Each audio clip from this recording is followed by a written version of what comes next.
அனைவருக்கும் அன்பான வணக்கம். சீரடி பாபா காவியம் என்ற பகுதியில் பேசுவதற்கு மேற்கொள்கிறேன்.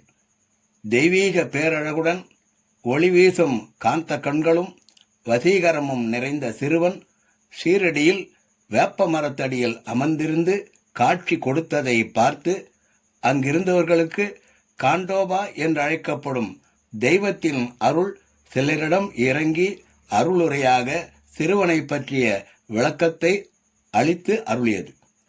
அதற்கு முன்னதாக அந்த தெய்வீக வேப்ப மரத்தடியில் குறிப்பிட்ட இடத்தில் கடப்பாறை கொண்டு தோண்டச் செய்ய வைத்து அங்கே பூமியின் அடியில் பூஜை செய்வதற்கான விளக்குகள் எரிந்தபடியும் பூஜை செய்வதற்கு தேவையான பொருள்களும் இருந்ததை அங்கிருந்தவர்கள் ஆச்சரியத்துடனும் பயபக்தியுடனும் கண்டு வியந்து நின்றார்கள்.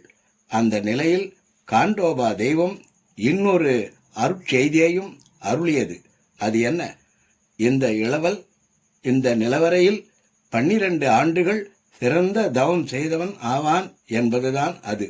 இது பற்றி சிறுவனை அங்கிருந்தவர்கள் கேட்டபோது, இது என் குருவின் இடம், அதை முன்பிருந்தபடி மூடிவிடுங்கள் என்று அந்த சிறுவன், அதாவது பிற்காலத்தில் பாபா என்று அறியப்பட்டவர் கூறுகிறார்.